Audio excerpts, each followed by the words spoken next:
નમસ્કાર. ખબર છે, આપણી અંદર રોજ એક નાનો જાદુ થાય છે, એકદમ અદૃશ્ય. એક કોષમાંથી બે બને અને એનાથી જ તો આપણે મોટા થઈએ છીએ, આપણા ઘા પણ ભરાઈ જાય છે. આ જાદુઈ પ્રક્રિયાનું નામ છે માઇટોસિસ. તો ચાલો આજે આપણે એના જ કોડને સમજવાની કોશિશ કરીએ. આ સવાલ તો મનમાં આવે જ, ખરું ને? કે ભાઈ એક કોષ પોતાની એકદમ પરફેક્ટ કોપી કેવી રીતે બનાવી શકે? આ અદ્ભુત પ્રક્રિયાનો જવાબ છે માઇટોસિસ. ઓકે, તો આ આખી પ્રક્રિયાને સમજવા માટેનો આપણો રોડમેપ કંઈક આવો છે. આપણે શરૂ કરીશું તૈયારીના તબક્કાથી. પછી જોઈશું કે વિભાજનની શરૂઆત કેવી રીતે થાય છે, રંગસૂત્રો કેવી રીતે એકદમ વ્યવસ્થિત ગોઠવાય છે, પછી એ કેવી રીતે અલગ પડે છે, અને છેલ્લે બે નવા કોષો કેવી રીતે બને છે. ચાલો શરૂ કરીએ. કોઈ પણ મોટી ઇવેન્ટ પહેલાં તૈયારી તો કરવી જ પડે ને? બસ કોષ પણ વિભાજન પહેલાં એક ટ્રેનિંગ મોન્ટાજમાંથી પસાર થાય છે. આનું નામ છે આંતરાવસ્થા. અને હા, આ કોઈ આરામનો સમય નથી. અહીં તો કોષ વિભાજન માટેની બધી જ તૈયારીઓમાં એકદમ વ્યસ્ત હોય છે. તો આંતરાવસ્થાના પણ 3 ભાગ છે. પહેલા જીવન તબક્કામાં કોષ મોટો થાય છે. પછી આવે છે એસ તબક્કો, જે સૌથી મહત્વનું છે, કારણ કે અહીં જ ડીએનએની કોપી બને છે. અને છેલ્લે G2માં કોષ વિભાજન માટે જરૂરી પ્રોટીન બનાવે છે અને ફાઇનલ ચેકિંગ કરી લે છે. હવે જુઓ, અહીં એક મજેદાર વાત એ છે કે એસ તબક્કામાં કોષના બે ભાગમાં એકસાથે અલગ અલગ કામ ચાલી રહ્યું હોય છે. કોષ કેન્દ્રની અંદર ડીએનએ ડબલ થઈ રહ્યું છે, પણ યાદ રાખજો, રંગસૂત્રની સંખ્યા નથી વધતી. અને એ જ સમયે કોષરસમાં તારાકેન્દ્ર પણ ડબલ થઈ રહ્યું છે, જે આગળ જતા રંગસૂત્રોને ખેંચવામાં મદદ કરશે. તૈયારી પૂરી થઈ ગઈ. હવે શરૂ થાય છે માઇટોસિસનો પહેલો અને કદાચ સૌથી નાટકીય તબક્કો, પૂર્વાવસ્થા. અહીંથી જ કોષમાં મોટા અને દેખીતા ફેરફારોની શરૂઆત થાય છે. પૂર્વાવસ્થાને બરાબર સમજવા માટે પહેલાં રંગસૂત્રીય દ્રવ્ય શું છે એ જાણી લઈએ. સમજો કે એ ઊનના ગૂંછડા જેવું છે, જેમાં ડીએનએ અને પ્રોટીન ફેલાયેલા પડ્યા હોય છે. પૂર્વાવસ્થામાં આ ગૂંછડામાંથી એકદમ વ્યવસ્થિત દોરા બનાવવાનું કામ શરૂ થાય છે. તો પૂર્વાવસ્થામાં થાય છે શું? જુઓ, મુખ્ય 4 વસ્તુઓ થાય છે. પહેલી, જે ડીએનએ ગૂંચળા જેવું હતું ને, એ હવે ઘટ્ટ થઈને એકદમ સ્પષ્ટ રંગસૂત્રો બનાવે છે.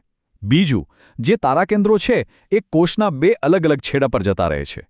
ત્રીજું, એ બંને છેડા વચ્ચે ત્રાકતંતુઓ એટલે કે એક જાતના દોરડા બનવાનું શરૂ થાય છે. અને છેલ્લું, ચોથું કામ, કોષ કેન્દ્રની જે દિવાલ હતી એ તૂટવા લાગે છે. કેમ? જેથી રંગસૂત્રો હવે મુક્ત રીતે ફરી શકે. હવે આવે છે ભાજના અવસ્થા. આ તબક્કો છે એકદમ પરફેક્ટ ઓર્ડર અને ચોકસાઈનો. ચાલો જોઈએ કે અહીં રંગસૂત્રો કેવી રીતે એકદમ સીધી લાઇનમાં ગોઠવાઈ જાય છે. બસ આ એક વાક્ય જ ભાજના અવસ્થાની ઓળખ છે. કોષની બરોબર વચ્ચે બધા રંગસૂત્રોની આ જે પરફેક્ટ લાઇન બને છે, એ જ આ તબક્કાને ખાસ બનાવે છે. આ ગોઠવણીને મધ્યાવસ્થા પટ્ટિકા કહેવામાં આવે છે. આ જ એ તબક્કો છે જ્યારે રંગસૂત્રો માઇક્રોસ્કોપમાં સૌથી વધુ સ્પષ્ટ દેખાય છે. એટલે જ વૈજ્ઞાનિકો માટે રંગસૂત્રનો અભ્યાસ કરવા માટે આ બેસ્ટ ટાઈમ છે. દરેક રંગસૂત્રના સેન્ટ્રોમિયર પર કાઇનેટોકોર્સ નામનું એક ખાસ પ્રોટીન હોય છે, જે ત્રાકતંતુઓ માટે હૂક જેવું કામ કરે છે, અને એનાથી જ તેઓ વચ્ચેની લાઇનમાં જોડાયેલા રહે છે. અને હવે આવે છે ભાજનોત્તર અવસ્થા, માઇટોસિસનો ક્લાઇમેક્સ. આ એક પોઈન્ટ ઓફ નો રિટર્ન છે, જ્યાં રંગસૂત્રોનું વિભાજન એટલું ઝડપથી અને નિર્ણાયક રીતે થાય છે કે પછી પાછા વળવાનો કોઈ રસ્તો નથી. બસ આટલું જ. એક નાનકડી પણ સૌથી મોટી ઘટના. સેન્ટ્રોમિયર તૂટે છે અને આની સાથે જ રંગસૂત્રિકાઓના અલગ થવાની શરૂઆત થઈ જાય છે. આ દૃશ્ય ખરેખર અદ્ભુત છે. જાણે કે ત્રાકતંતુઓ સંકોચાઈ રહ્યા છે અને બહેન રંગસૂત્રિકાઓને બળજબરીથી અલગ કરીને પોતપોતાના છેડા તરફ ખેંચી રહ્યા છે.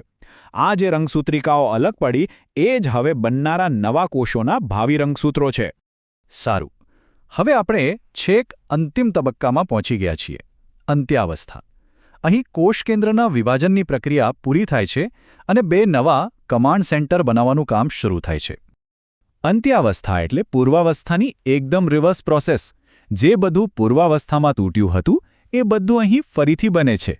રંગસૂત્રો પાછા ઢીલા પડીને ગૂંચડા જેવા બની જાય છે, તેમની આસપાસ નવી દિવાલ બને છે અને બધી અંગિકાઓ પણ પાછી આવી જાય છે. ચાલો, આટલું બધું જે આપણે શીખ્યા એને ફટાફટ એક નજરમાં જોઈ લઈએ. જેથી પરીક્ષામાં બધું બરાબર યાદ રહે. આ ટેબલ તમને દરેક તબક્કાની મુખ્ય ઘટનાઓ યાદ રાખવામાં ખૂબ જ મદદ કરશે. તો આ આખી પ્રક્રિયાનો સાર શું છે? ચલો એકદમ ફટાફટ નજર ફેરવી લઈએ. પૂર્વાવસ્થા, રંગસૂત્રો તૈયાર થયા. ભાજનાવસ્થા, બધા લાઇનમાં વચ્ચે ગોઠવાઈ ગયા. ભાજનોત્તરાવસ્થા, ખેંચાતાણી થઈ અને અલગ પડ્યા. અને અંત્યાવસ્થા, બસ 2 નવા ઘર, એટલે કે 2 નવા કોષ કેન્દ્રો બની ગયા. સિમ્પલ, આ 4 સ્ટેપ્સ એટલે જ માઇટોસિસ. આજના વિશ્લેષણના અંતે એક વિચારવા જેવો સવાલ. કોષ આટલી બધી ચોકસાઈ કેવી રીતે જાળવી શકે છે કે કોઈ ભૂલ ન થાય? આ સવાલ આપણને બાયોલોજીના એક નવા જ લેવલ પર લઈ જાય છે.